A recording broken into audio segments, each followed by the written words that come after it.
Hello. हाँ जी, आप अपना नाम बोलिए और आप कहाँ से बोल रहे हैं? हाँ जी, नमस्कार जी, मैं अमित बोल रहा हूँ और बटाला से बोल रहा हूँ। नमस्कार जी। अमित, आप अपना सवाल पूछिए। डॉक्टर साहब, मुझे ये जानना था, मुझे लास्ट ईयर पेट में थोड़ी प्रॉब्लम थी। हाँ जी। तो अल्ट्रासाउंड करवाने पे मुझे पता चला कि मेरे पेट में पानी है और बाद में वो डायग्नोज हुआ, वो टीबी थी पेट में। हाँ जी। तो जिसका मुझे मेरे डॉक्टर ने पूरे एक साल का कोर्स करने के लिए कहा था। हाँ जी। वो कोर्स मैं अब पूरा कर चुका हूँ, वो कोर्स मेरा खत्म हो चुका है। मुझे सिर्फ ये जानना था कि डॉक्टर साहब ने अब मुझे क्लियर कर दिया है कि अब कोई टीबी नहीं है, पेट में पानी नहीं है। मुझे सिर्फ ये जानना था कि मुझे आगे के लिए कोई प्रिकॉशन लेनी पड़ेगी इसमें, या ये दोबारा नहीं होएगी? नहीं, दोबारा आमतौर पे अगर पूरा कोर्स 1 साल का कर लो तो रिकरेंस का रेट बहुत ही कम रहता है, मे बी लेस देन 1%। मैं जनरल एडवाइस में मैं ये कहूंगा कि एक तो शराब का आप ख्याल रखिएगा, अल्कोहल इन फ्यूचर भी थोड़ा अवॉइड रखिएगा, एंड जो बहुत ज्यादा घी, तली चीज, ऑयली चीज है वो भी लिवर के लिए खराब करते हैं। सो मैं जनरल एडवाइस दे सकता हूं। एज सच टीबी की दोबारा आने का चांसेस 1 या 2% है, आप चिंता नहीं करो। बस आप थोड़ा हेल्दी लाइफस्टाइल लो, और ड्रिंक की तरफ से मेरा थोड़ा रहेगा एडवाइस कि आप थोड़ा उसका परहेज ही करो। जी अमित, आपका कॉल करने के लिए धन्यवाद। डॉक्टर, एक और कॉलर है, देखते हैं उनका सवाल क्या है। हेलो। हेलो, नमस्कार जी, मैं जम्मू से बोल रहा हूँ। नमस्कार जी। नमस्कार। दिनेश जी, आप अपना सवाल पूछिए डॉक्टर सहानी से। मैं महेश बोल रहा हूँ। दिनेश नहीं मैडम, महेश। जी महेश, बोलिए आप अपना सवाल। हाँ मैडम, मेरा पेट फुला रहता है। मैं खाना खाऊं तो पेट फुला रहता है, नहीं खाऊं तो पेट फुला रहता है। हाँ महेश जी, ऐसा है, इसको भी हम आईबीएस की कैटेगरी में गिनते हैं, इरिटेबल बाउल सिंड्रोम। ये कोई ज्यादा सीरियस लिवर डिजीज के सिम्टम नहीं है, आप चिंता ना करिएगा। इसके लिए अलग ट्रीटमेंट अवेलेबल है, लोकल डॉक्टर आपको एडवाइस कर देगा, और कुछ डाइट की परहेज है वो थोड़ा करते हैं। चीजें जो थोड़ी वाईबादी होती हैं, काला चना, सफेद चना, मक्की, मूली, इस तरह की चीजें काम परहेज करते हैं, बट इसका लिवर से संबंधित नहीं है आपके सिम्टम का। आप चिंता ना करिए, ये कोई खतरे वाला सिम्टम नहीं है। जी महेश, आपका कॉल करने के लिए शुक्रिया। डॉक्टर, एक और कॉलर है, देखते हैं उनका सवाल क्या है। हेलो। हेलो, लगता है कॉल कट हो गया है। डॉक्टर, शराब की आप बात कर रहे थे, लिवर के लिए अच्छा नहीं होता है, सही नहीं माना जाता है, तो उससे क्या लिवर को डैमेज हो सकता है ज्यादा शराब पीने से? ज्यादा शराब पीने से 2 तरह के डैमेज हो जाते हैं। एक को हम एक्यूट अल्कोहलिक हेपेटाइटिस कहते हैं, जिसमें जॉन्डिस, लिवर फेलियर, और जिसमें 30-35% लोगों की मौत भी हो सकती है। ये तो बड़ा एक्यूट प्रेजेंटेशन है। जो लॉन्ग टर्म ज्यादा शराब पीने का है उसको हम सिरोसिस कहते हैं लिवर का। बट मैं एक फिगर ये बताना चाहूंगा कि जो लोग हैवी ड्रिंकर्स हैं और उसमें से सिर्फ 15% लोगों को होगा लिवर सिरोसिस। तकरीबन 80-85% लोगों को लिवर सिरोसिस नहीं होगा। ये कोई जेनेटिक फैक्टर भी माना गया है, बट 15% लोगों को लिवर सिरोसिस हो सकता है, जो बाद में जो है लिवर कैंसर में भी बदल सकता है। जी डॉक्टर, एक कॉलर है, देखते हैं उनका सवाल क्या है। हेलो। हेलो। हाँ जी, आप अपना नाम बोलिए और आप कहाँ से बोल रहे हैं? जी मैं दिलीप कुमार साहब बोल रहा हूँ, कुशीनगर। जी दिलीप, आप अपना सवाल पूछिए। हेलो दिलीप, आप अपना सवाल पूछिए। जी, मेरा सवाल ये है कि हमने हेपेटाइटिस बी के 2 टीके लगवाए हैं। हाँ जी। जी दिलीप, पहले आप अपनी टीवी के वॉल्यूम को कम कीजिए, फिर आप अपना सवाल पूछिए। जी हेलो, मैं दिलीप साहनी बोल रहा हूँ यूपी से। जी जी डॉक्टर साहब, जी हमसे हमारा ये सवाल है कि हमने हेपेटाइटिस बी के 2 टीके लगवाए हैं। हाँ जी, हाँ बोलो आगे।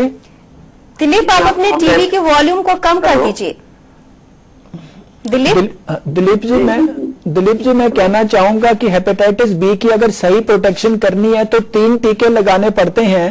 पहला टीका जैसे आज लगा, जो सेकंड टीका है वो 1 महीने में लगेगा, और जो तीसरा और फाइनल टीका है वो 6 महीने के बाद लगाना बहुत जरूरी है। अगर आपका तीसरा या 6 महीने वाला टीका नहीं लगा तो आपको प्रोटेक्शन पूरी नहीं मिलेगी हेपेटाइटिस बी के लिए।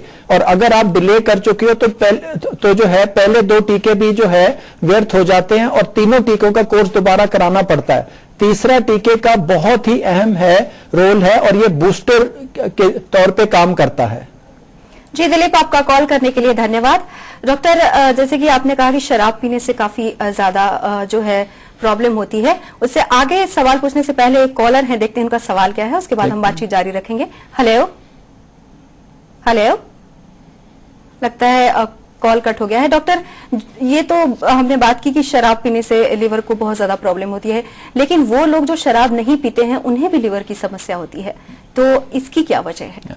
इसको हम NAFLD कहते हैं, non alcoholic fatty liver disease. ये एक रिलेटिवली न्यू डिजीज एंटिटी है और ये वेस्टर्न वर्ल्ड में पहले सोचा गया था बहुत ज्यादा है। अभी स्टडीज ये बताती हैं कि इंडिया में और एशिया में भी ये तकरीबन उतनी ही प्रेवलेंट है जितनी कि वेस्ट में है। और ये जो लोग ओवरवेट हैं या जिनको डायबिटीज है, हाई ब्लड प्रेशर है या जिनको कोलेस्ट्रॉल ज्यादा है, उनको भी लिवर सिरोसिस होने के चांसेस हैं। 10 से 15% ऐसे लोग हैं जो अल्टीमेटली लिवर सिरोसिस में जा सकते हैं। जी डॉक्टर, हमारी बातचीत जारी रहेगी। फिलहाल वक्त है एक और छोटे से ब्रेक का। ब्रेक के बाद भी डॉक्टर अरविंद साहानी हमारे और आपके सवालों के जवाब देंगे, लेकिन आप हमें फोन करना ना भूलें क्योंकि हमें इंतजार है आपके कॉल्स का।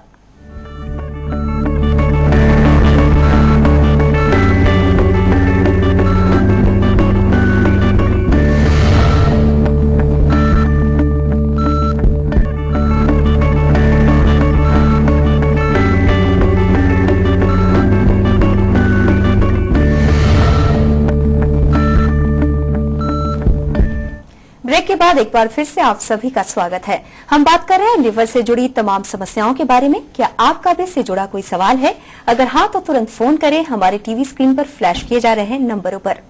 डॉक्टर, एक कॉलर है लिवर की समस्या को लेकर, देखते हैं उनका सवाल क्या है। Hello hello hello hello. हाँ जी, आप अपना नाम बोलिए और आप कहाँ से बोल रही हैं? मैं नीलू, मैं कटरा वैष्णो देवी से बोल रही हूँ। जी, आप अपना सवाल पूछिए डॉक्टर साहानी से। ठीक है जी। हेलो। हाँ जी, सुन रहा हूँ। डॉक्टर साहब, मेरे को ना काली घबराहट बड़ी ज्यादा होती है। हेलो हेलो जी मीनू, आप अपना सवाल दोबारा दोहराएंगी? थोड़ा दोबारा मेरे को ना काफी ज्यादा काली पड़ती है और घबराहट होती है। अच्छा जी। और सर में कुछ होता है, फिर चक्कर आता है। अच्छा जी।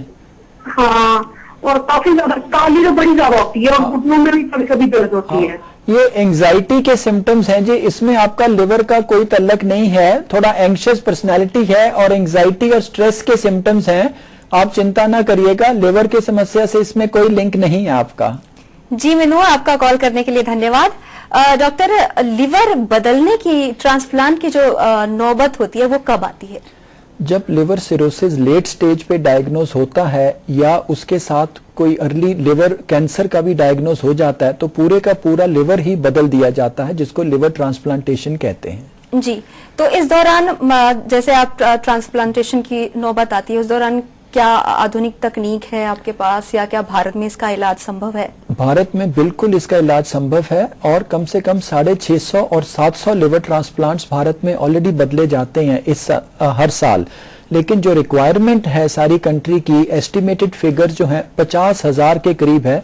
सो हमें और ये ऑर्गन डोनेशंस को हमें जो है एजुकेशन के थ्रू और इसको टेक्निक को और फर्दर बढ़ाना है। ज्यादा जो है हमें ऑर्गन डोनेशन के लिए अपील करनी है ताकि हम ये फासला पूरा कर सके। इस समय तकरीबन 49,000 लोग हैं जो लिवर ट्रांसप्लांट जो है उनको फैसिलिटी नहीं मिलेगी। जी, जैसे लिवर बदलने के दौरान जैसे डोनेटर को आप तैयार करते हैं, काउंसिल करते हैं, उस दौरान उनका पहला सवाल क्या होता है? पहला सवाल मैंने ये देखा, ये पूछते हैं डॉक्टर साहब, गुर्दे तो 2 हैं, लिवर 1 है, क्या मेरा क्या हाल होगा? क्या मैं जीऊंगा या मैं मर जाऊंगा? तो मेरा आंसर ये होता है कि आपका सवाल बिल्कुल जायज है। किडनीज तो 2 होते हैं, बट लिवर का साइज तो काफी बड़ा, 1.5 किलो का ऑर्गन है। उसके 2 लोब्स होते हैं, राइट लोब और लेफ्ट लोब। तो हमें एक्चुअली सिर्फ राइट लोब, 1 लोब निकाला जाता है, लेफ्ट लोब आपका वहीं का वहीं रहेगा। तो हमें उनको आश्वासन देना पड़ता है। बट यही मेरा सबसे इम्पोर्टेंट जो वो पूछते हैं। जो डॉक्टर, एक कॉलर है, देखते हैं उनका सवाल क्या है। Hello hello. हाँ जी, आप अपना नाम बोलिए और आप कहाँ से बोल रहे हैं? जी, मैं अमित, मेरा नाम। जी अमित। हाँ जी अमित, बोलो। आप अपना सवाल पूछिए। मैं जम्मू से बोल रहा हूँ और मुझे अक्सर 3-4 महीने बाद सर दर्द होती है और फिर उल्टियाँ बहुत होती है, फिर जाके ठीक होता है। तो मैं ये जान चाहता हूँ कि एक डॉक्टर को बताया था, उन्होंने कहा था कि आपको लीवर की प्रॉब्लम हो सकती है। अमित, ये जो सिम्टम्स आप बता रहे हो इसको माइग्रेन कहते हैं, ठीक है। इसको आपको किसी न्यूरोलॉजिस्ट को या जनरल फिजिशियन को दिखाना। ये लिवर के सिम्टम्स ऐसे नहीं होते, ठीक है, ये माइग्रेन के सिम्टम्स हैं। जी अमित, आपका कॉल करने के लिए धन्यवाद। डॉक्टर, लिवर बदलने की बात हम कर रहे थे, डोनेट की भी बात कर रहे थे। लिवर बदलने में कितना खर्चा आता है? ये महंगा प्रोसीजर है और कई बार इसका 20 लाख, 22 लाख, 24 लाख इस रेंज में खर्चा उठाना पड़ता है। इम्पॉर्टेंट बात यह है कि ये तो एक टाइम का खर्चा है, उसके बाद मरीज को सारी उम्र के लिए कुछ ऐसी दवाइयों पे रहना पड़ता है जिसको हम इम्यूनोसप्रेसेंट्स कहते हैं, ताकि जो है वो लिवर जो किसी दूसरे का है वो रिएक्शन ना करे या कोई रिजेक्शन ना करे, तो वो भी खर्चा ऐड हो जाता है। दूसरा और खर्चा जो पड़ता है, क्योंकि मरीज साल 1.5 साल के लिए कई बार अपना काम नहीं कर सकता, इमोशनली अपसेट होता है, डिप्रेशन है और सारी फैमिली डिस्टर्ब हो जाती है, सो ऑन द होल इसकी कॉस्ट काफी ज्यादा पड़ जाती है। जी, कुछ दवाइयों से भी लिवर को काफी ज्यादा नुकसान पहुंचता है, तो इसके लिए क्या ट्रीटमेंट करते हैं और वो दवाइयां कौन सी हैं? ये दवाइयां आपको सुन के हैरानी होगी कि सिंपल दवाइयां जैसे पैरासिटामोल है जो हम सिर दर्द के लिए लेते हैं, ये अगर 10 ग्राम से ज्यादा इसकी ओवरडोजेज ली जाए, ये दवाई ऐसी है जिसको क्रोसिन के नाम पे इसको कहते हैं, ये लिवर को डैमेज कर सकती है। और अमेरिका में जो एक्यूट लिवर फेलियर्स हैं 40% लोगों का जो है कारण ये दवाई है। दूसरी जो हम इंपॉर्टेंट दवाई से हम लिवर डैमेज देखते हैं वो है टीबी की मेडिसिन, जिनको हम एटीटी कहते हैं, एंटी ट्यूबरकुलर ड्रग्स। ये दवाइयां टीबी के ट्रीटमेंट के लिए तो ली जाती हैं, बट ये लिवर के लिए कई बार हानिकारक हो जाती हैं, इससे लिवर फेलियर, पीलिया और डेथ भी हो सकती है। तो मेरी यही सजेशन है कि कम से कम कोई ना कोई वार्निंग, बॉक्स वार्निंग जरूर लिखनी चाहिए, जिससे मरीज को पता चले कि मेरे को इससे लिवर खराब हो सकता है या इससे जॉन्डिस हो सकता है, ताकि वो अपने डॉक्टर से कंसल्ट कर सके टाइम से। लिवर की समस्या लोगों में बहुत देखी जा रही है, काफी बढ़ रहा है। एक राइट टाइम कब होना चाहिए कि डॉक्टर को कांटेक्ट किया जाए ताकि उनका लिवर जो है सही सलामत रहे? देखो, मैं यही एडवाइस आपको करूंगा कि सिम्टम्स की वेट ना करें। एक दफा जॉन्डिस आ जाए तो सिग्निफिकेंट लिवर डैमेज हो जाता है। पीरियोडिक मेडिकल चेकअप रखें, अपना हेल्दी स्टाइल अपना रखें, ड्रिंक ज्यादा ना करें, ऐसी दवाइयों से बचें जिसके साथ हमें पता लिवर खराब हो सकता है। यही मैं जनरल एडवाइस दे सकता हूं। जी, डॉक्टर सहानी, आप हमारे स्टूडियो में आए, लिवर की समस्याओं के बारे में बातचीत की, आपका बहुत बहुत धन्यवाद। थैंक यू, नमस्कार। तो यह था लिवर की समस्या से संबंधित आज का हेल्थलाइन। कैसा लगा आपको हमारा ये कार्यक्रम? हमें अपने सुझाव जरूर भेजें। आप हमें ईमेल करें healthline@dayandnightnews.com पर। फिलहाल के लिए हेल्थलाइन में बस इतना ही। अगले हफ्ते हम फिर से हाजिर होंगे एक नई बीमारी के बारे में आपके सवालों का जवाब लेकर। तब तक के लिए नमस्कार।